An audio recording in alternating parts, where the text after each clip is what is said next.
ॐ श्री गणेशाय नमः। श्री सरस्वत्यै नमः। श्री वेदव्यासाय नमः। नारायणं नमस्कृत्य नरं चैव नरोत्तमं देवीं सरस्वतीं व्यासं ततो जयमुदीरयेत्। द्विसप्तत्यधिकशततमोऽध्यायः। दुर्योधन के उपालंभ से द्रोणाचार्य और कर्ण का घोर युद्ध। पांडव सेना का पलायन। भीमसेन का सेना को लौटाकर लाना और अर्जुन सहित भीमसेन का कौरवों पर आक्रमण करना। संजय उवाच। संजय कहते हैं, प्रजानाथ, अपनी सेना को उन महामनस्वी वीरों की मार खाकर भागती देख आपके पुत्र दुर्योधन को महान क्रोध हुआ। बातचीत की कला जानने वाले दुर्योधन ने सहसा विजयी वीरों में श्रेष्ठ कर्ण और द्रोणाचार्य के पास जाकर अमर्ष के वशीभूत हो इस प्रकार कहा।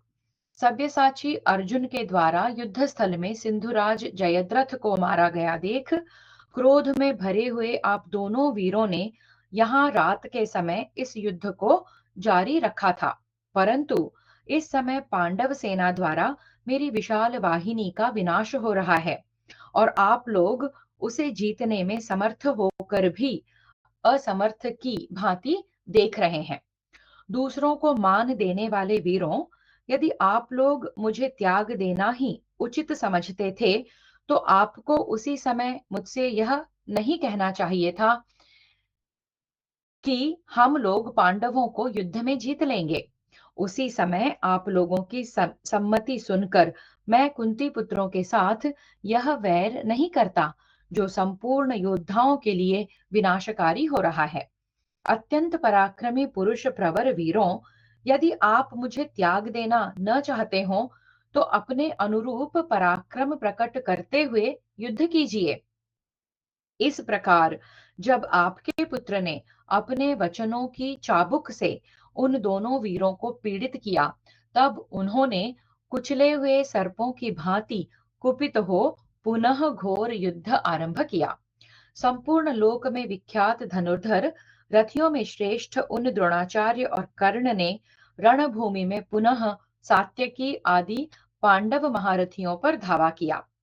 इसी प्रकार संपूर्ण सेनाओं के साथ संगठित होकर आए हुए कुंती के पुत्र भी बारंबार गर्जने वाले उन दोनों वीरों का सामना करने लगे।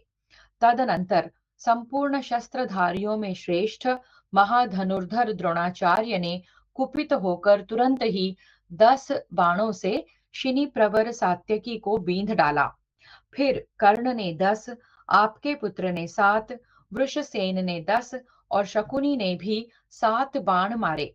कुरुराज, इन वीरों ने युद्ध में शिनी पौत्र सात्यकी पर चारों ओर से बाणों की वर्षा आरंभ कर दी। समरांगण में द्रोणाचार्य को पांडव सेना का संहार करते देख सोमकों ने चारों ओर से बाणों की वर्षा करके उन्हें तुरंत घायल कर दिया। प्रजापालक नरेश, जैसे सूर्य अपनी किरणों द्वारा चारों ओर के अंधकार को दूर कर देते हैं, उसी प्रकार द्रोणाचार्य वहां क्षत्रियों के प्राण लेने लगे। प्रजानाथ, द्रोणाचार्य की मार खाकर परस्पर चीखते चिल्लाते हुए पांचालों का घोर आर्तनाद सुनाई देने लगा। कोई पुत्रों को, कोई पिताओं को, कोई भाइयों को, कोई मामा, भांजों, मित्रों, संबंधियों तथा बंधु बांधवों को छोड़ छोड़कर अपनी जान बचाने के लिए तुरंत ही भाग चले। कुछ पांडव सैनिक रणभूमि में मोहित होकर मोहवश पुनः द्रोणाचार्य के ही सामने चले गए और मारे गए। बहुत से सैनिक परलोक सिधार गए।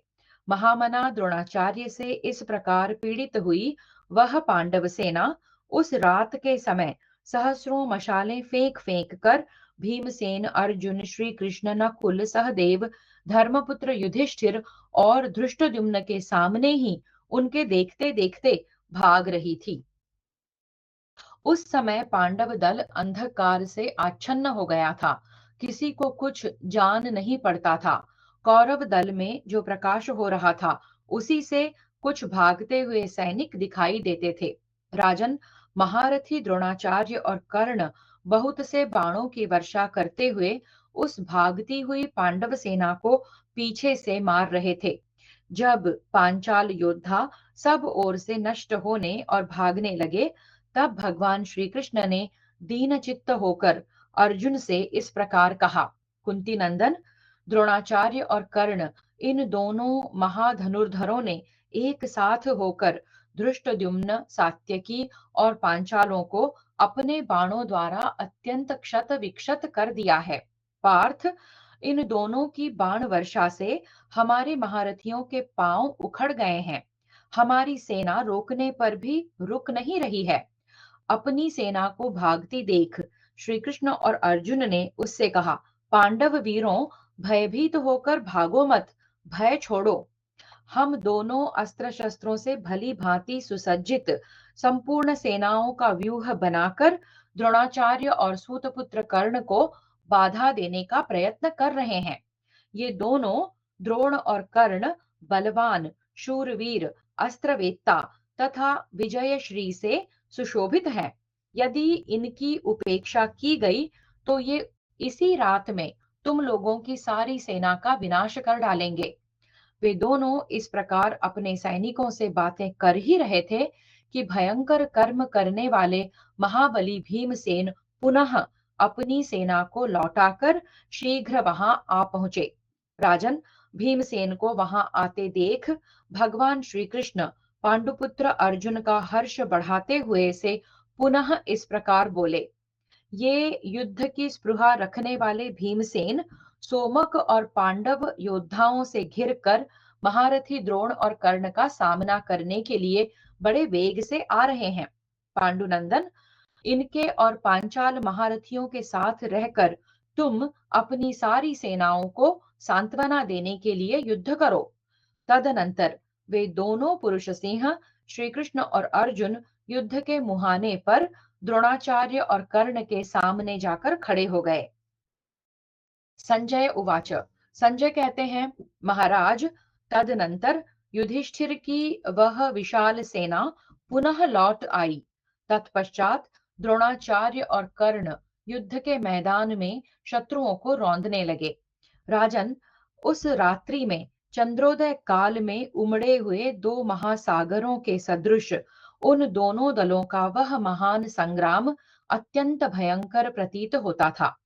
तदनंतर आपकी सेना अपने हाथों से मशालें फेंक कर उन्मत्त के समान असंकुल भाव से पांडव सैनिकों के साथ युद्ध करने लगी।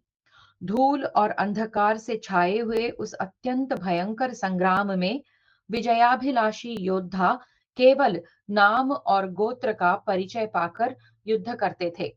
महाराज, स्वयंवर की भांति उस युद्ध स्थल में भी प्रहार करने वाले नरेशों द्वारा सुनाए जाते हुए नाम श्रवण गोचर हो रहे थे। क्रोध में भरकर युद्ध करते हुए पराजित एवं विजयी होने वाले योद्धाओं का शब्द वहां सहसा बंद होकर कभी सन्नाटा छा जाता था और कभी पुनः महान कोलाहल होने लगता था। कुरुश्रेष्ठ, जहां जहां मशालें दिखाई देती थीं, वहां वहां शूरवीर सैनिक पतंगों की तरह टूट पड़ते थे। राजेंद्र, इस प्रकार युद्ध में लगे हुए पांडवों और कौरवों की वह महारात्रि सर्वथा प्रगाढ़ हो चली। इस प्रकार श्री महाभारत द्रोण पर्व के अंतर्गत घटोत्कच वध पर्व में रात्रि युद्ध के अवसर पर संकुल युद्ध विषयक 172वां अध्याय पूरा हुआ। त्रिसप्तत्यधिकशततमोऽध्यायः। कर्ण द्वारा धृष्टद्युम्न एवं पांचालों की पराजय, युधिष्ठिर की घबराहट तथा श्री कृष्ण और अर्जुन का घटोत्कच को प्रोत्साहन देकर कर्ण के साथ युद्ध के लिए भेजना। संजय उवाच, संजय कहते हैं, राजन, तदनंतर शत्रुवीरों का संहार करने वाले कर्ण ने रणभूमि में धृष्टद्युम्न को उपस्थित देख उनकी छाती में 10 मर्मभेदी बाण मारे। माननीय नरेश, तब धृष्टद्युम्न ने भी हर्ष और उत्साह में भरकर 10 बाणों द्वारा तुरंत ही कर्ण को घायल करके बदला चुकाया और कहा, खड़ा रह, खड़ा रह। वे दोनों विशाल रथ पर आरूढ़ हो युद्ध स्थल में एक दूसरे को अपने बाणों द्वारा आच्छादित करके पुनः धनुष को पूर्ण रूप से खींचकर छोड़े गए बाणों द्वारा परस्पर आघात प्रत्याघात करने लगे। तत्पश्चात रणभूमि में कर्ण ने अपने बाणों द्वारा पांचाल देश के प्रमुख वीर धृष्टद्युम्न के सारथी और चारों घोड़ों को घायल कर दिया। इतना ही नहीं, उसने अपने तीखे बाणों से धृष्टद्युम्न के श्रेष्ठ धनुष को भी काट दिया और एक भल्ल मारकर उनके सारथी को भी रथ की बैठक से नीचे गिरा दिया। घोड़े और सारथी के मारे जाने पर रथहीन हुए धृष्टद्युम्न ने एक भयंकर परिघ उठाकर उसके द्वारा कर्ण के घोड़ों को पीस डाला। उस समय कर्ण ने विषधर सर्प के समान भयंकर एवं बहुसंख्यक बाणों द्वारा उन्हें क्षत विक्षत कर दिया। फिर वे युधिष्ठिर की सेना में पैदल ही चले गए। आर्य वहां धृष्टद्युम्न सहदेव के रथ पर जा चढ़े और पुनः कर्ण का सामना करने के लिए जाने को उद्यत हुए, किंतु धर्मपुत्र युधिष्ठिर ने उन्हें रोक दिया। उधर महातेजस्वी कर्ण ने सिंहनाद के साथ साथ अपने धनुष की महती टंकार ध्वनि फैलाई और उच्च स्वर से शंख बजाया। युद्ध में धृष्टद्युम्न को परास्त हुआ देख अमर्ष में भरे हुए वे पांचाल और सोमक महारथी सूतपुत्र कर्ण के वध के लिए सब प्रकार के अस्त्र शस्त्र लेकर मृत्यु को ही युद्ध से निवृत्त होने की अवधि निश्चित करके उसकी ओर चल दिए। उधर कर्ण के रथ में भी उसके सारथी ने दूसरे घोड़े जोत दिए। वे सिंधी घोड़े अच्छी तरह सवारी का काम देते थे। उनका रंग शंख के समान सफेद था और वे बड़े वेगशाली थे। राधा पुत्र कर्ण का निशाना कभी चूकता नहीं था। जैसे मेघ किसी पर्वत पर जल की धारा गिराता है, उसी प्रकार वह प्रयत्न पूर्वक बाणों की वर्षा करके पांचाल महारथियों को पीड़ा देने लगा। कर्ण के द्वारा पीड़ित होने वाली पांचालों की वह विशाल वाहिनी सिंह से सताई गई हिरणी की भांति अत्यंत भयभीत होकर वेग पूर्वक भागने लगी। कितने ही मनुष्य वहां इधर उधर घोड़ों, हाथियों और रथों से तुरंत ही गिरकर धराशायी हुए दिखाई देने लगे। कर्ण ने उस महासमर में अपने क्षुरप्रों द्वारा भागते हुए योद्धा की दोनों भुजाओं तथा कुंडल मंडित मस्तकों को भी काट डाला था। माननीय प्रजानाथ, दूसरे योद्धा जो हाथियों पर बैठे थे, घोड़ों की पीठ पर सवार थे और पृथ्वी पर पैदल चलते थे, उनकी भी जांघें कर्ण ने काट डाली। भागते हुए बहुत से महारथी उस युद्ध स्थल में अपने कटे हुए अंगों और वाहनों को नहीं जान पाते थे। समरांगण में मारे जाते हुए पांचाल और सृंजय एक तिनके के हिल जाने से भी सूतपुत्र कर्ण को ही आया हुआ मानने लगते थे। उस रणभूमि में अचेत होकर भागते हुए अपने योद्धा को भी वे कर्ण ही समझ लेते और उसी से डर कर भागने लगते थे। भारत भयभीत होकर भागते हुए उन सैनिकों के पीछे बाणों की वर्षा करता हुआ कर्ण बड़े वेग से धावा करता था। महामनस्वी कर्ण के द्वारा काल के गाल में भेजे जाते हुए मोहित एवं अचेत पांचाल सैनिक एक दूसरे की ओर देखते हुए कहीं भी ठहर न सके। राजन, कर्ण और द्रोणाचार्य के चलाए हुए उत्तम बाणों से घायल होकर पांचाल सैनिक संपूर्ण दिशाओं की ओर देखते हुए भाग रहे थे। उस समय राजा युधिष्ठिर ने अपनी सेना को भागती देख स्वयं भी युद्ध भूमि से हट जाने का विचार करके अर्जुन से इस प्रकार कहा, पार्थ, महाधनुर्धर कर्ण को देखो, वह हाथ में धनुष लिए खड़ा है और इस भयंकर आधी रात के समय सूर्य के समान तप रहा है। अर्जुन, कर्ण के बाणों से घायल होकर अनाथ के समान चीखते चिल्लाते हुए तुम्हारे सहायक बंधुओं का यह आर्तनाद निरंतर सुनाई दे रहा है। कर्ण कब बाणों को धनुष पर रखता है और कब उन्हें छोड़ता है, इसमें तनिक भी अंतर मुझे नहीं दिखाई देता है। इससे जान पड़ता है कि यह निश्चय ही हमारी सारी सेना का संहार कर डालेगा। धनंजय, अब यहाँ कर्ण के वध के संबंध में तुम्हें जो समयोचित कर्तव्य दिखाई देता है उसे करो। महाराज युधिष्ठिर के ऐसा कहने पर अर्जुन भगवान श्री कृष्ण से बोले, प्रभो, आज कुंती नंदन राजा युधिष्ठिर राधा पुत्र कर्ण के पराक्रम से भयभीत हो गए हैं। ऐसी अवस्था में कर्ण की सेना के पास हमारा जो समयोचित कर्तव्य हो उसका आप शीघ्र निश्चय करें, क्योंकि हमारी सेना बारंबार भाग रही है। मधुसूदन, द्रोणाचार्य के बाणों से घायल और कर्ण से भयभीत होकर भागते हुए हमारे सैनिक कहीं भी ठहर नहीं पाते हैं। मैं देखता हूं कर्ण निर्भय सा विचर रहा है और भागते हुए श्रेष्ठ रथियों पर भी पीछे से तीखे बाणों की वर्षा कर रहा है। वृष्णि सिंह, जैसे सर्प किसी के चरणों का स्पर्श नहीं सह सकता, उसी प्रकार मैं युद्ध के मुहानों पर अपनी आंखों के सामने कर्ण का इस प्रकार विचरना नहीं सह सकूंगा। मधुसूदन, अतः आप शीघ्र वहीं चलिए जहां महारथी कर्ण है। आज मैं इसे मार डालूंगा या यह मुझे मार डालेगा। श्री वासुदेव उवाच। भगवान श्री कृष्ण ने कहा, कुंती नंदन, आज युद्ध स्थल में मैं पुरुष सिंह कर्ण को देवराज इंद्र के समान अमानुषिक पराक्रम प्रकट करते और विचरते देख रहा हूं। पुरुष सिंह धनंजय, संग्राम भूमि में तुम्हें अथवा राक्षस घटोत्कच को छोड़कर दूसरा कोई ऐसा नहीं है जो इसका सामना कर सके।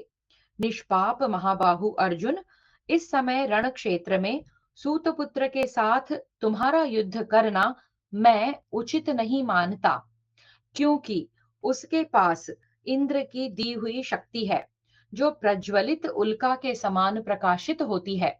महाबाहो, सूतपुत्र ने युद्ध स्थल में तुम्हारे ऊपर प्रयोग करने के लिए ही इस शक्ति को सुरक्षित रखा है। यह बड़ा भयंकर रूप धारण करती है। अतः मेरी राय में इस समय महाबली घटोत्कच ही राधा पुत्र कर्ण का सामना करने के लिए जाए, क्योंकि वह बलवान भीमसेन का बेटा है, देवताओं के समान पराक्रमी है तथा उसके पास राक्षस संबंधी एवं असुर संबंधी सभी प्रकार के दिव्य अस्त्र शस्त्र हैं। घटोत्कच तुम लोगों का हितैषी है और सदा तुम्हारे प्रति अनुराग रखता है। वह रणभूमि में कर्ण को जीत लेगा, इसमें मुझे संशय नहीं है। भगवान श्री कृष्ण के ऐसा कहने पर महाबाहु कमल नयन कुंती कुमार ने राक्षस घटोत्कच का आवाहन किया और वह तत्काल उनके सामने प्रकट हो गया।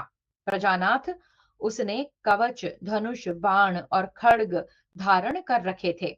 वह श्री कृष्ण और पांडुपुत्र धनंजय को प्रणाम करके उस समय भगवान श्री कृष्ण से बोला, प्रभो, यह मैं सेवा में उपस्थित हूँ, मुझे आज्ञा दीजिए, क्या करूं? तदनंतर प्रज्वलित मुख और प्रकाशित कुंडलों वाले मेघ के समान काले हिडिंबा कुमार घटोत्कच से भगवान श्री कृष्ण ने हंसते हुए से कहा। श्री वासुदेव उवाच। भगवान श्री कृष्ण ने कहा, बेटा घटोत्कच, मैं तुमसे जो कुछ कह रहा हूं उसे सुनो और समझो। यह तुम्हारे लिए ही पराक्रम दिखाने का अवसर आया है, दूसरे किसी के लिए नहीं। तुम्हारे ये बंधु संकट के समुद्र में डूब रहे हैं, तुम इनके जहाज बन जाओ। तुम्हारे पास नाना प्रकार के अस्त्र शस्त्र हैं और तुम में राक्षसी माया का भी बल है।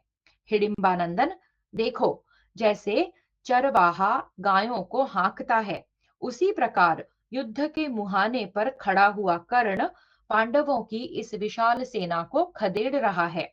यह कर्ण महाधनुर्धर, बुद्धिमान, दृढ़ता पूर्वक पराक्रम प्रकट करने वाला है। यह पांडवों की सेना में जो श्रेष्ठ क्षत्रिय वीर हैं, उनका विनाश कर रहा है। इसके बाणों की आग से संतप्त हो बाणों की बड़ी भारी वर्षा करने वाले सुदृढ़ धनुर्धर वीर भी युद्ध भूमि में ठहर नहीं पाते हैं। देखो, जैसे सिंह से पीड़ित हुए मृग भागते हैं, उसी प्रकार इस आधी रात के समय सूतपुत्र के द्वारा की हुई बाण वर्षा से व्यथित हो ये पांचाल सैनिक भागे जा रहे हैं। भयंकर पराक्रमी वीर, इस युद्ध स्थल में तुम्हारे सिवा दूसरा कोई ऐसा योद्धा नहीं है जो इस प्रकार आगे बढ़ने वाले सूतपुत्र कर्ण को रोक सके। महाबाहो, इसीलिए तुम अपने पिता, मामा, तेज, अस्त्र बल तथा अपनी प्रतिष्ठा के अनुरूप युद्ध में पराक्रम करो। हिडिंबा कुमार, मनुष्य इसीलिए पुत्र की इच्छा करते हैं कि वह किसी प्रकार हमें दुख से छुड़ाएगा। अतः तुम अपने बंधु बांधवों को उबारो।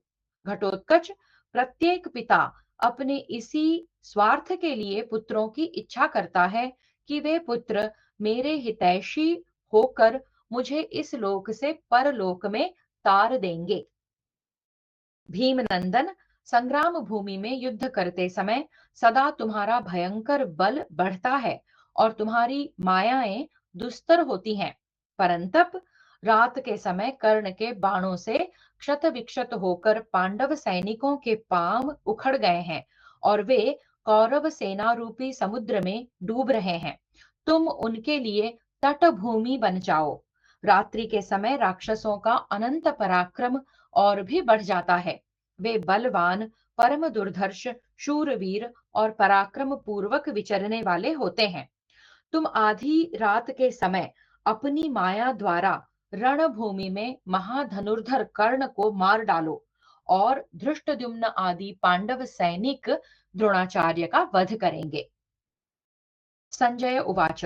संजय कहते हैं, कुरुराज, भगवान श्री कृष्ण का यह वचन सुनकर अर्जुन ने भी शत्रुओं का दमन करने वाले राक्षस घटोत्कच से कहा, घटोत्कच, मेरी संपूर्ण सेनाओं में तीन ही वीर श्रेष्ठ माने गए हैं, तुम, महाबाहु सात्यकी तथा पांडुनंदन भीमसेन।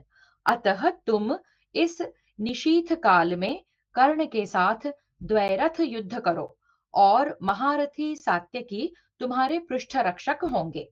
जैसे पूर्व काल में स्कंद के साथ रहकर इंद्र ने तारकासुर का वध किया था, उसी प्रकार तुम भी सात्यकी की सहायता पाकर रणभूमि में शूरवीर कर्ण को मार डालो।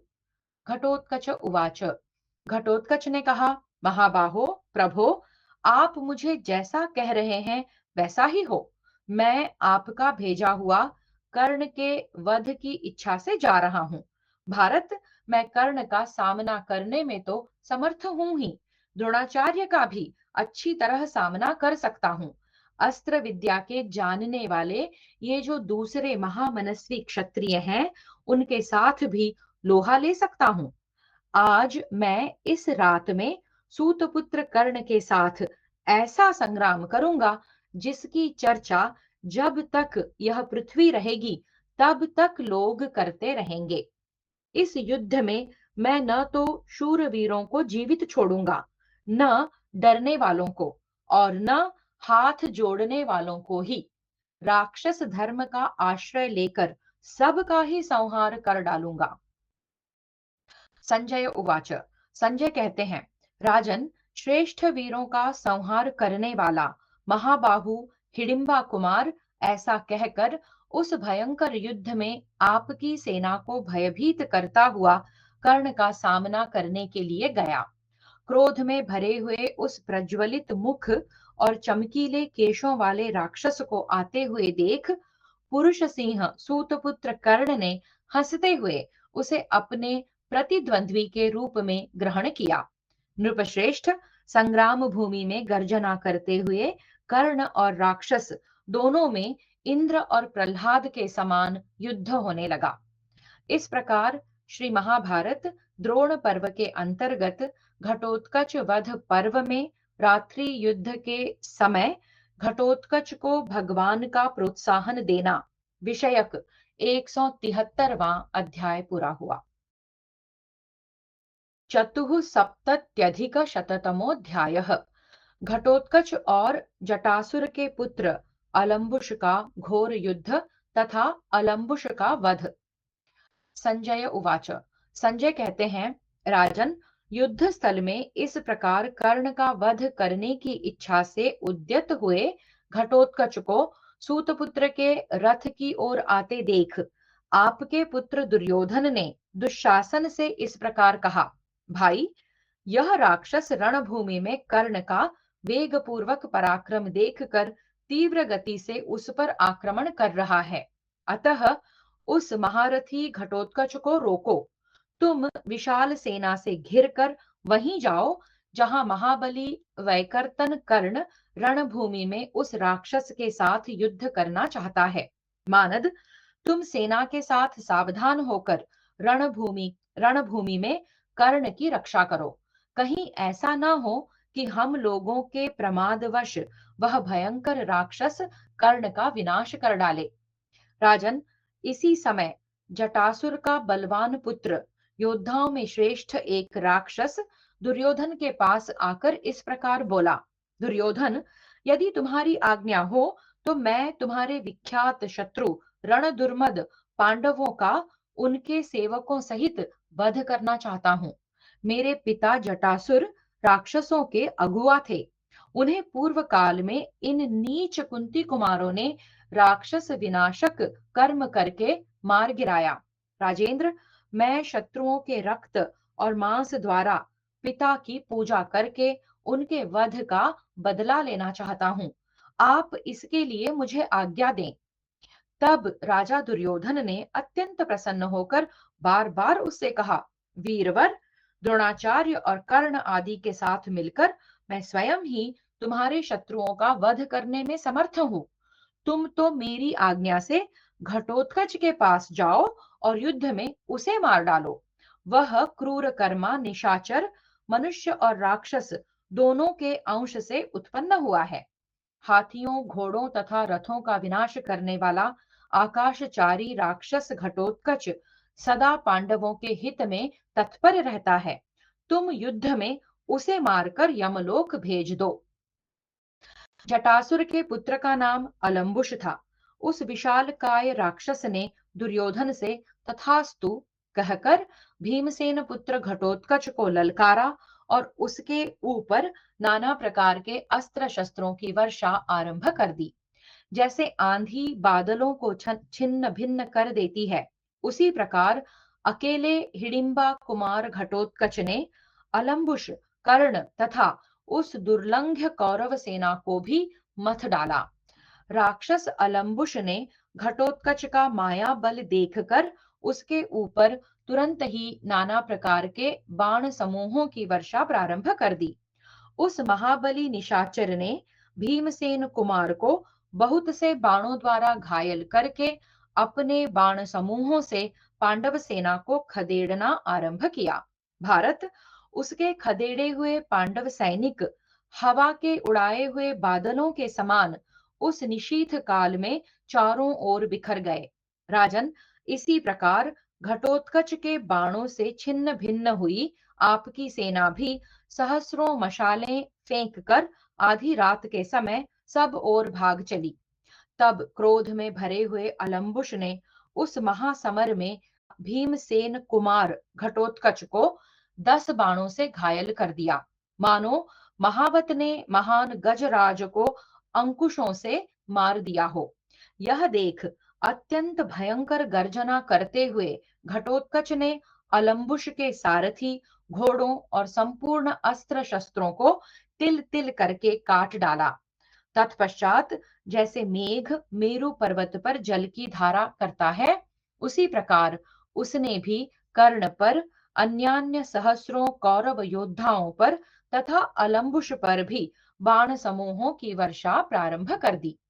उस राक्षस से पीड़ित हुई संपूर्ण चतुरंगिणी कौरव सेना विक्षुब्ध हो उठी और आपस में ही एक दूसरे को नष्ट करने लगी। महाराज, उस समय सारथी के मारे जाने पर रथहीन हुए अलम्बुश ने रणभूमि में कुपित हो घटोत्कच को बड़े जोर से मुक्का मारा। उसके मुक्के की मार खाकर घटोत्कच उसी प्रकार कांप उठा जैसे भूकंप होने पर वृक्ष, तृण और गुल्मों सहित पर्वत हिलने लगता है। तत्पश्चात भीमसेन पुत्र घटोत्कच ने शत्रु समूहों का नाश करने वाली अपनी परिघ जैसी मोटी बाह के मुक्के से जटासुर के पुत्र को बहुत मारा।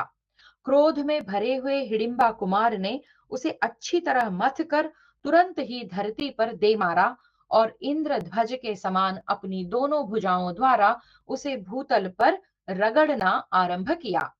तब जटासुर का पुत्र अपने आप को घटोत्कच के बंधन से छुड़ाकर पुनः उठ गया और बड़े वेग से उसकी ओर झपटा। अलम्बुश ने भी झटका देकर रणभूमि में राक्षस घटोत्कच को उठाकर पटक दिया और रोष पूर्वक वह उसे पृथ्वी पर रगड़ने लगा। गरजते हुए उन दोनों विशालकाय राक्षस घटोत्कच और अलम्बुश का वह युद्ध बड़ा ही भयंकर और रोमांचकारी था। इंद्र और बलि के समान महापराक्रमी वे दोनों अत्यंत मायावी राक्षस अपनी मायाओं द्वारा एक दूसरे से बढ़ जाने की चेष्टा करते हुए परस्पर युद्ध कर रहे थे। एक ने आग बनकर आक्रमण किया तो दूसरे ने महासागर बनकर उसे बुझा दिया। इसी प्रकार एक तक्षक नाग बना तो दूसरा गरुड़, फिर एक मेघ बना तो दूसरा प्रचंड वायु, तत्पश्चात एक महान पर्वत बनकर खड़ा हुआ तो दूसरा वज्र बनकर उस पर टूट पड़ा। फिर वे क्रमशः हाथी और सिंह तथा सूर्य और राहु बन गए। इस प्रकार वे अलम्बुश और घटोत्कच एक दूसरे के वध की इच्छा से सैकड़ों मायाओं की सृष्टि करते हुए परस्पर अत्यंत विचित्र युद्ध करने लगे। वे दोनों निशाचर परिघ, गदा, प्रास, मुदगर, पट्टिश, मुसल तथा पर्वत शिखरों से एक दूसरे पर चोट करने लगे। उस युद्ध स्थल में वे महामायावी श्रेष्ठ राक्षस अपने हाथियों, घोड़ों, रथों और पैदल सैनिकों के द्वारा एक दूसरे पर प्रहार करते हुए युद्ध कर रहे थे। राजन, तदनंतर घटोत्कच अलम्बुश के वध की इच्छा से अत्यंत कुपित होकर ऊपर उछला और जैसे बाज चिड़िया पर झपटता है उसी प्रकार उसके ऊपर टूट पड़ा। विशालकाय राक्षस राज अलम्बुश को दोनों हाथों से पकड़कर घटोत्कच ने युद्ध स्थल में उसे उठाकर धरती पर दे मारा, मानो भगवान विष्णु ने मयासुर को पछाड़ दिया हो। महाराज, तब अमित पराक्रमी घटोत्कच ने अद्भुत दिखाई देने वाली अपनी तलवार उठाकर समरांगण में अत्यंत भयंकर गर्जना करते और उछल कूद मचाते हुए शत्रु अलम्बुश के भयंकर एवं विकराल मस्तक को उस भयानक राक्षस की काया से काट कर अलग कर दिया। खून से भीगे हुए उस मस्तक के केश पकड़कर महाबाहु राक्षस घटोत्कच दुर्योधन की रथ की ओर चल दिया और पास जाकर मुस्कुराते हुए उसने विकराल मुख एवं केश वाले उस सिर को उसके रथ पर फेंक कर वर्षा काल के मेघ की भांति भयंकर गर्जना की। राजन, तत्पश्चात वह दुर्योधन से इस प्रकार बोला, यह है तेरा सहायक बंधु, इसे मैंने मार डाला। तूने देख लिया ना इसका पराक्रम। अब तू कर्ण की तथा अपनी भी फिर ऐसी ही अवस्था देखेगा। जो अपने धर्म, अर्थ और काम तीनों की इच्छा रखता है, उसे राजा, ब्राह्मण और स्त्री से खाली हाथ नहीं मिलना चाहिए। इसलिए तेरे मित्र का यह मस्तक मैं भेंट के तौर पर लाया हूं। तू तब तक यहाँ प्रसन्नता पूर्वक खड़ा रहे जब तक कि मैं कर्ण का वध नहीं कर लेता। नरेश्वर, ऐसा कहकर क्रोध में भरा हुआ घटोत्कच तीखे बाण समूहों की वर्षा करता हुआ युद्ध के मुहाने पर कर्ण के पास चला गया। महाराज, तदनंतर रणभूमि में सबको विस्मय में डालने वाला मनुष्य और राक्षस का वह घोर एवं भयानक युद्ध आरंभ हो गया। इस प्रकार श्री महाभारत द्रोण पर्व के अंतर्गत घटोत्कच वध पर्व में रात्रि युद्ध के प्रसंग में अलम्बुश वध विषयक 174वां अध्याय पूरा हुआ। पंचसप्तत्यधिकशततमोऽध्यायः। घटोत्कच और उसके रथ आदि के स्वरूप का वर्णन तथा कर्ण और घटोत्कच का घोर संग्राम। धृतराष्ट्र उवाच। धृतराष्ट्र ने पूछा, संजय, आधी रात के समय सूर्यपुत्र कर्ण तथा राक्षस घटोत्कच जो एक दूसरे से भिड़े हुए थे, उनका वह युद्ध किस प्रकार हुआ? उस भयंकर राक्षस का रूप उस समय कैसा था? उसका रथ कैसा था? उसके घोड़े और संपूर्ण आयुध कैसे थे? उसके घोड़े कितने बड़े थे? रथ की ध्वजा की ऊंचाई और धनुष की लंबाई कितनी थी? उसके कवच और शिरस्त्राण कैसे थे संजय?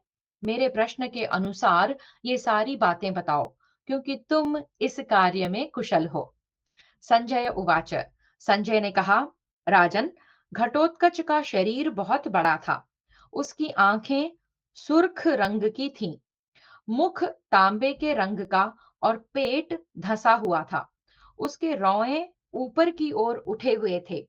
दाढ़ी मूछ काली थी, ठोड़ी बड़ी दिखाई देती थी, मुंह कानों तक फटा हुआ था। दाढ़ें तीखी होने के कारण वह विकराल जान पड़ता था। जीभ और ओठ तांबे के समान लाल और लंबे थे। भौहें बड़ी बड़ी, नाक मोटी, शरीर का रंग काला, गर्दन लाल और शरीर पर्वताकार था। वह देखने में बड़ा भयंकर जान पड़ता था। उसकी देह, भुजा और मस्तक सभी विशाल थे। उसका बल ही महान था। आकृति बेडौल थी। उसका स्पर्श कठोर था। उसकी पिंडलियां विकट एवं सुदृढ़ थीं। उसके नितंब भाग स्थूल थे। उसकी नाभि छोटी होने के कारण छिपी हुई थी। उसके शरीर की बढ़ती रुक गई थी। वह लंबे कद का था। उसने हाथों में आभूषण पहन रखे थे, भुजाओं में बाजूबंद धारण कर रखे थे। वह बड़ी बड़ी मायाओं का जानकार था। वह अपनी छाती पर सुवर्णमय निष्क यानी पदक पहनकर अग्नि की माला धारण किए पर्वत के समान प्रतीत होता था। उसके मस्तक पर सोने का बना हुआ विचित्र उज्ज्वल मुकुट तोरण के समान सुशोभित हो रहा था। उस मुकुट की विविध अंगों से बड़ी शोभा हो रही थी। वह प्रभात काल के सूर्य की भांति कांतिमान, दो कुंडल, सोने की सुंदर माला और कांसी का विशाल एवं चमकीला कवच धारण किए हुए था। उसके रथ में सैकड़ों क्षुद्र घंटिकाओं का मधुर घोष होता था। उस पर लाल रंग की ध्वजा पताका फहरा रही थी। उस रथ के संपूर्ण अंगों पर रीछ की खाल मढ़ी गई थी। वह विशाल रथ चारों ओर से 400 हाथ लंबा था। उस पर सभी प्रकार के श्रेष्ठ आयुध रखे गए थे। उसमें 8 पहिए लगे थे और चलते समय उस रथ से मेघ गर्जना के समान गंभीर ध्वनि होती थी। विशाल ध्वज उस रथ की शोभा बढ़ा रहा था। उसी पर घटोत्कच आरूढ़ था। मत वाले हाथी के समान प्रतीत होने वाले 100 बलवान एवं भयंकर घोड़े उस रथ में जुते हुए थे, जिनकी आंखें लाल थीं तथा जो इच्छानुसार रूप धारण करने वाले और मन चाहे वेग से चलने वाले थे। उन घोड़ों के कंधों पर लंबे लंबे बाल थे। वे परिश्रम को जीत चुके थे। वे सभी अपने विशाल केसरों यानी गर्दन के लंबे बालों से सुशोभित थे और उस भयानक राक्षस का भार वहन करते हुए वे बारंबार हिनहिना रहे थे। दीप्तिमान मुख और कुंडलों से युक्त विरूपाक्ष नामक राक्षस घटोत्कच का सारथी था, जो रणभूमि में सूर्य की किरणों के समान चमकीली बागडोर पकड़कर उन घोड़ों को काबू में रखता था। उसके साथ रथ पर बैठा हुआ घटोत्कच ऐसा जान पड़ता था मानो अरुण नामक सारथी के साथ सूर्य देव अपने रथ पर विराजमान हो। जैसे महान पर्वत किसी महामेघ से संयुक्त हो जाए। उसी प्रकार अपने सारथी के साथ बैठे हुए घटोत्कच की शोभा हो रही थी। उसके रथ पर बहुत ऊंची गगन चुंबिनी पताका फहरा रही थी, जिस पर एक लाल सिर वाला अत्यंत भयंकर मांस भोजी गीध दिखाई देता था। वीरों का संहार करने वाली उस रात्रि में इंद्र के वज्र की भांति भयानक टंकार करने वाले और सुदृढ़ प्रत्यंचा वाले एक हाथ चौड़े एवं 12 अरत्नी लंबे धनुष को खींचता और रथ के धुरे के समान मोटे बाणों से संपूर्ण दिशाओं को आच्छादित करता हुआ घटोत्कच पूर्वोक्त रथ पर आरूढ़ हो कर्ण की ओर चला। रथ पर स्थिरता पूर्वक खड़े हो खड़े रथ पर स्थिरता पूर्वक खड़े हो जब वह अपने धनुष को खींच रहा था, उस समय उसकी टंकार वज्र की गड़गड़ाहट के समान सुनाई देती थी। भारत, उस घोर शब्द से डराई हुई आपकी सारी सेनाएं समुद्र की बड़ी बड़ी लहरों के समान कांपने लगी। विकराल नेत्रों वाले उस भयानक राक्षस को आते देख राधा पुत्र कर्ण ने मुस्कुराते हुए से शीघ्रता पूर्वक आगे बढ़कर उसे रोका। जैसे एक यूथपति गजराज का सामना करने के लिए दूसरा यूथ का अधिपति गजराज चढ़ आता है, उसी प्रकार बाणों की वर्षा करते हुए घटोत्कच पर बाणों की बौछार करते हुए कर्ण ने उसके ऊपर निकट से आक्रमण किया। प्रजानाथ राजन, पूर्व काल में जैसे इंद्र और शंबरासुर में युद्ध हुआ था, उसी प्रकार कर्ण और राक्षस का वह संग्राम बड़ा भयंकर हुआ। वे दोनों भयंकर टंकार करने वाले अत्यंत वेगशाली धनुष लेकर बड़े बड़े बाणों द्वारा एक दूसरे को क्षत विक्षत करते हुए आच्छादित करने लगे। तदनंतर वे दोनों वीर धनुष को पूर्णतः खींचकर छोड़े गए झुकी हुई गांठ वाले बाणों द्वारा परस्पर कांस्य निर्मित कवचों को छिन्न भिन्न करके एक दूसरे को रोकने लगे। जैसे दो सिंह नखों से और दो महान गजराज दांतों से परस्पर प्रहार करते हैं, उसी प्रकार वे दोनों योद्धा रथ शक्तियों और बाणों द्वारा एक दूसरे को घायल करने लगे। वे सायकों का संधान करके एक दूसरे के अंगों को छेदते और बाणमयी उल्काओं से दग्ध करते थे।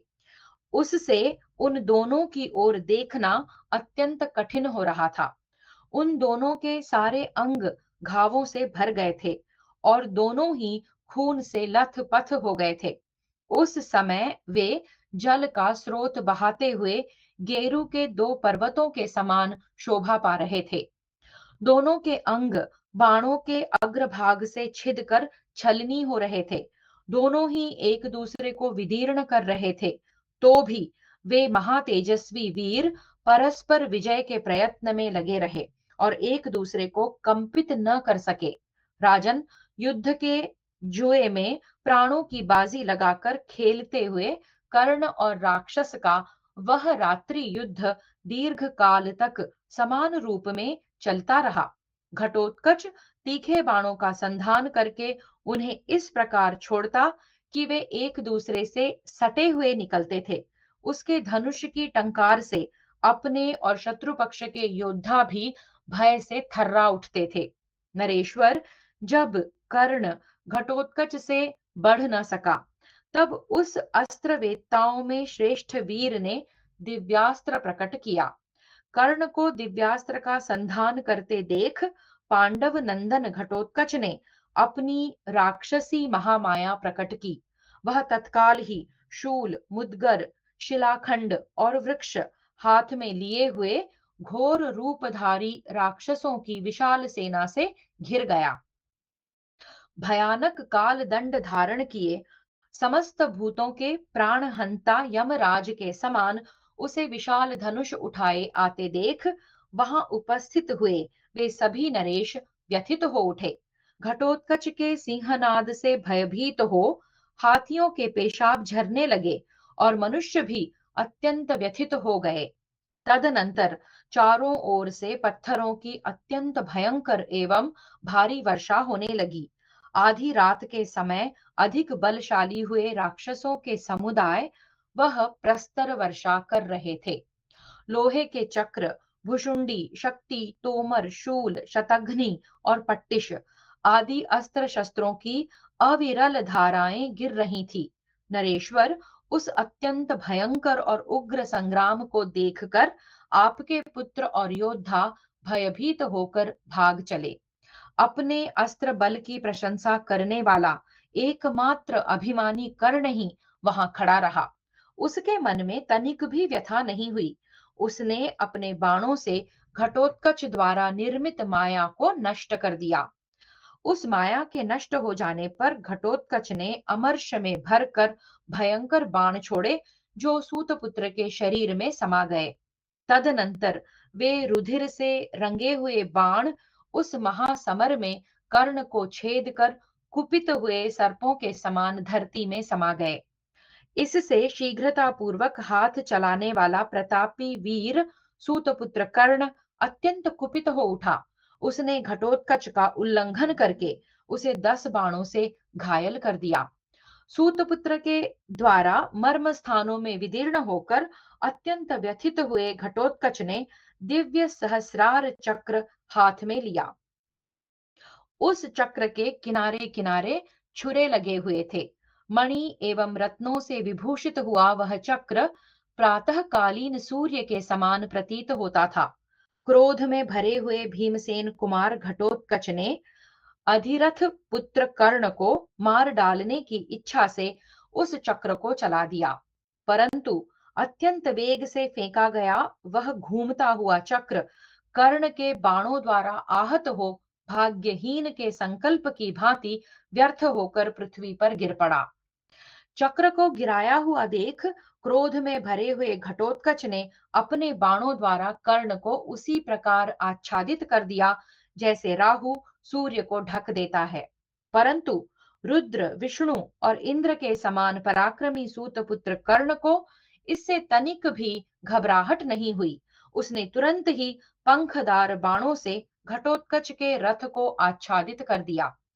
तब कुपित हुए घटोत्कच ने सोने के कड़े से विभूषित गदा घुमाकर चलाई, किंतु कर्ण के बाणों से आहत होकर वह भी नीचे गिर पड़ी। तदनंतर अंतरिक्ष में उछलकर वह विशाल काय राक्षस प्रलय काल के मेघ की भांति गर्जना करता हुआ आकाश से वृक्षों की वर्षा करने लगा। तब कर्ण भीमसेन के मायावी पुत्र को अपने बाणों द्वारा आकाश में उसी प्रकार बींधने लगा जैसे सूर्य अपनी किरणों द्वारा मेघों को विद्ध कर देते हैं। उसके सारे घोड़ों को मारकर और रथ के सैकड़ों टुकड़े करके कर्ण ने वर्षा करने वाले मेघ की भांति बाणों की वृष्टि आरंभ कर दी। घटोत्कच के शरीर में 2 अंगुल भी ऐसा स्थान नहीं बचा था जो बाणों से विदीर्ण न हो गया हो। वह दो ही घड़ी में कांटों से युक्त साही के समान दिखाई देने लगा। समरांगण में बाणों के समूह से घिरे हुए घटोत्कच को, उसके घोड़ों को, रथ को तथा ध्वज को भी कोई नहीं देख पाते थे। वह मायावी राक्षस कर्ण के दिव्यास्त्र को अपने अस्त्र द्वारा काटते हुए वहां सूतपुत्र के साथ मायामय युद्ध करने लगा। उस समय माया तथा शीघ्रकारिता के द्वारा वह कर्ण को लड़ा रहा था। आकाश से कर्ण पर अलक्षित बाण समूहों की वर्षा हो रही थी। कुरुश्रेष्ठ भरत नंदन, वह विशालकाय महामायावी भीमसेन कुमार घटोत्कच माया से सबको मोहित करता हुआ सा सब ओर विचरने लगा। उसने माया द्वारा बहुत से विकराल एवं अमंगल सूचक मुख बनाकर सूतपुत्र के दिव्यास्त्रों को अपना ग्रास बना लिया। फिर वह महाकाय राक्षस धैर्यहीन एवं उत्साह शून्य सा होकर रणभूमि में आकाश से सैकड़ों टुकड़ों में कट कर गिरा हुआ दिखाई दिया। उस समय उसे मरा हुआ मानकर कौरव दल के प्रमुख वीर जोर जोर से गर्जना करने लगे। इतने ही में वह दूसरे बहुत से नए नए शरीर धारण करके संपूर्ण दिशाओं में दिखाई देने लगा।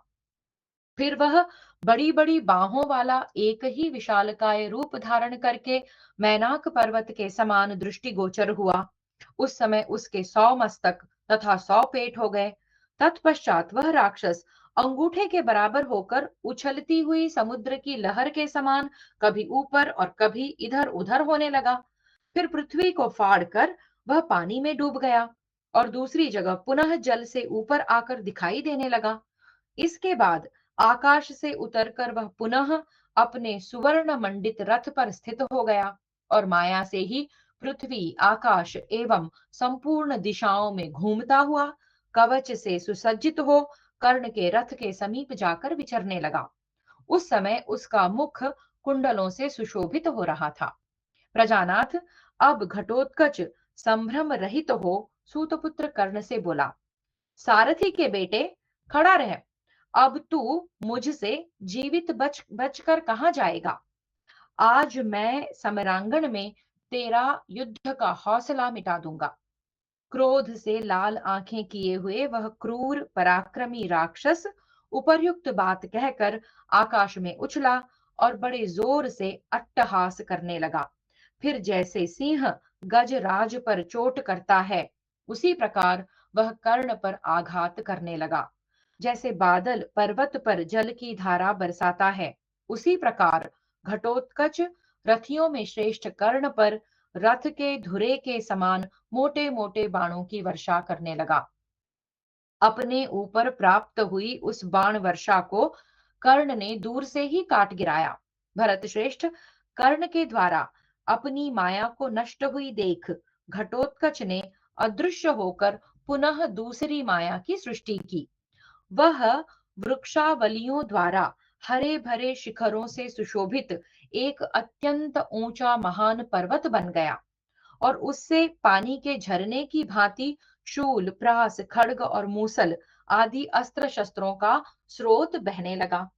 घटोत्कच को अंजन राशि के समान काला पर्वत बनकर अपने झरनों द्वारा भयंकर अस्त्र शस्त्रों को प्रवाहित करते देखकर भी कर्ण के मन में तनिक भी क्षोभ नहीं हुआ। उसने मुस्कुराते हुए से अपना दिव्यास्त्र प्रकट किया।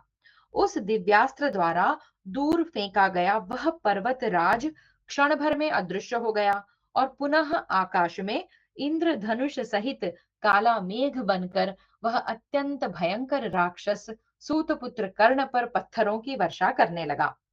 तब अस्त्र वेत्ताओं में श्रेष्ठ वैकर्तन दानी कर्ण ने वायव्यास्त्र का संधान करके उस काले मेघ को नष्ट कर दिया।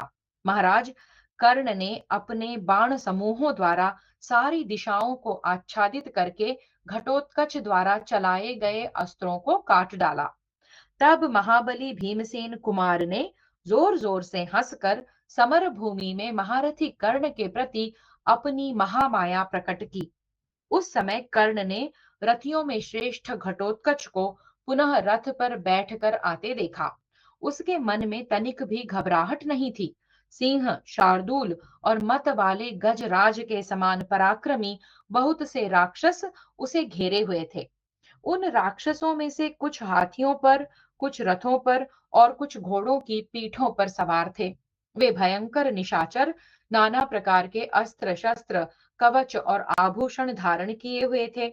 देवताओं से घिरे हुए इंद्र के समान क्रूर राक्षसों से आवृत घटोत्कच को सामने देखकर महाधनुर्धर कर्ण ने उस निशाचर के साथ युद्ध आरंभ किया। तदनंतर घटोत्कच ने कर्ण को 5 बाणों से घायल करके समस्त राजाओं को भयभीत करते हुए वहां भयानक गर्जना की। तत्पश्चात अंजलिक नामक बाण मारकर घटोत्कच ने कर्ण के हाथ में स्थित हुए विशाल धनुष को बाण समूहों सहित शीघ्र काट डाला। तब कर्ण ने भार सहन करने में समर्थ दूसरा विशाल, सुदृढ़ एवं इंद्रधनुष के समान ऊंचा धनुष हाथ में लेकर उसे बलपूर्वक खींचा। महाराज, तदनंतर कर्ण ने उन आकाशचारी राक्षसों को लक्ष्य करके सोने के पंख वाले बहुत से शत्रुनाशक बाण चलाए। उन बाणों से पीड़ित हुआ चौड़ी छाती वाले राक्षसों का वह समूह सिंह के सताए हुए जंगली हाथियों के झुंड की भांति व्याकुल हो उठा। जैसे प्रलय काल में भगवान अग्निदेव संपूर्ण भूतों को भस्म कर डालते हैं, उसी प्रकार शक्तिशाली कर्ण ने अपने बाणों द्वारा घोड़े, सारथी और हाथियों सहित उन राक्षसों को संतप्त करके जला डाला। जैसे पूर्व काल में भगवान महेश्वर आकाश में त्रिपुरासुर का दाह करके सुशोभित हुए थे, उसी प्रकार उस राक्षस सेना का संहार करके सूत नंदन कर्ण बड़ी शोभा पाने लगा।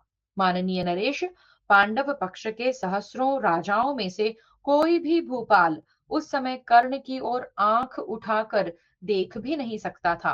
राजन, क्रोध में भरे हुए यमराज के समान भयंकर बल पराक्रम से संपन्न महाबली राक्षस राज घटोत्कच को छोड़कर दूसरा कोई कर्ण का सामना न कर सका। नरेश्वर, जैसे मशालों से जलती हुई तेल की बूंदें गिरती हैं, उसी प्रकार क्रुद्ध हुए घटोत्कच के दोनों नेत्रों से आग की चिंगारियां छूटने लगीं। उसने उस समय हाथ से हाथ मिलाकर, दांतों से ओठ चबाकर, पुनः हाथी जैसे बलवान एवं पिशाचों के से मुख वाले प्रखर गधों से जुते हुए माया निर्मित रथ पर बैठकर अपने सारथी से कहा, तुम मुझे सूतपुत्र कर्ण के पास ले चलो। प्रजानाथ, ऐसा कहकर रथियों में श्रेष्ठ घटोत्कच पुनः उस भयंकर रथ के द्वारा सूतपुत्र कर्ण के साथ द्वैरथ युद्ध करने के लिए गया। उस राक्षस ने कुपित होकर पुनः सूतपुत्र कर्ण पर 8 चक्रों से युक्त एक अत्यंत भयंकर रुद्र निर्मित अशनी चलाई, जिसकी ऊंचाई 2 योजन और लंबाई चौड़ाई 1-1 योजन की थी। लोहे की बनी हुई उस शक्ति में शूल चुने गए थे। इससे वह केसरों से युक्त कदम्ब पुष्प के समान जान पड़ती थी। कर्ण ने अपना विशाल धनुष नीचे रख दिया और उछलकर उस अश्नि को हाथ से पकड़ लिया, फिर उसे घटोत्कच पर ही चला दिया। घटोत्कच शीघ्र ही उस रथ से कूद पड़ा। वह अतिशय प्रभापूर्ण अश्नि घोड़े, सारथी और ध्वज सहित घटोत्कच के रथ को भस्म करके धरती फाड़ कर समा गई। यह देख वहां खड़े हुए सब देवता आश्चर्यचकित हो उठे। उस समय वहां संपूर्ण प्राणी कर्ण की प्रशंसा करने लगे, क्योंकि उसने महादेव जी की बनाई हुई उस विशाल अश्नि को अनायास ही उछलकर पकड़ लिया था। रणभूमि में ऐसा पराक्रम करके कर्ण पुनः अपने रथ पर आ बैठा। शत्रुओं को संताप देने वाले नरेश, फिर सूतपुत्र कर्ण नाराजों की वर्षा करने लगा। दूसरों को सम्मान देने वाले महाराज, उस भयंकर संग्राम में कर्ण ने उस समय जो कार्य किया था, उसे संपूर्ण प्राणियों में दूसरा कोई नहीं कर सकता था। जैसे पर्वत पर जल की धाराएं गिरती हैं, उसी प्रकार नाराजों के प्रहार से आहत हुआ घटोत्कच गंधर्व नगर के समान पुनः अदृश्य हो गया। इस प्रकार शत्रुओं का संहार करने वाले विशाल काय घटोत्कच ने अपनी माया तथा अस्त्र संचालन की शीघ्रता से कर्ण के उन दिव्यास्त्रों को नष्ट कर दिया। उस राक्षस के द्वारा माया से अपने अस्त्रों के नष्ट हो जाने पर भी उस समय कर्ण के मन में तनिक भी घबराहट नहीं हुई। वह उस राक्षस के साथ युद्ध करता ही रहा। महाराज, तत्पश्चात क्रोध में भरे हुए महाबली भीमसेन कुमार घटोत्कच ने महारथियों को भयभीत करते हुए अपने बहुत से रूप बना लिए। तदनंतर संपूर्ण दिशाओं से सिंह, व्याघ्र, तरक्षु, जरख, अग्निमयी जिह्वा वाले सर्प तथा लोहमय चंचु वाले पक्षी आक्रमण करने लगे। नागराज के समान घटोत्कच की ओर देखना कठिन हो रहा था। वह कर्ण के धनुष से छूटे हुए शिखाहीन बाणों द्वारा आच्छादित हो वहीं अंतर्धान हो गया। उस समय बहुत से राक्षस, पिशाच, यातुधान, कुत्ते, विकराल मुख वाले भेड़िए कर्ण को काटने के लिए सब ओर से उस पर टूट पड़े और अपनी भयंकर गर्जनाओं द्वारा उसे भयभीत करने लगे। कर्ण ने खून से रंगे हुए अपने बहुत से भयंकर आयुधों तथा बाणों द्वारा उनमें से प्रत्येक को बींध डाला। अपने दिव्यास्त्र से उस राक्षसी माया का विनाश करके उसने झुकी हुई गांठ वाले बाणों से घटोत्कच के घोड़ों को मार डाला। उन घोड़ों के सारे अंग क्षत विक्षत हो गए थे। बाणों की मार से उनके पृष्ठभाग फट गए थे। अतः उस राक्षस के देखते देखते वे पृथ्वी पर गिर पड़े। इस प्रकार अपनी माया नष्ट हो जाने पर हिडिंबा कुमार घटोत्कच ने सूर्यपुत्र कर्ण से कहा, यह ले, मैं अभी तेरी मृत्यु का आयोजन करता हूं। ऐसा कहकर वह वहीं अदृश्य हो गया। इस प्रकार श्री महाभारत द्रोण पर्व के अंतर्गत घटोत्कच वध पर्व में रात्रि युद्ध के प्रसंग में कर्ण और घटोत्कच का युद्ध विषयक 175वां अध्याय पूरा हुआ। हरिः ओम श्रीकृष्णार्पणमस्तु।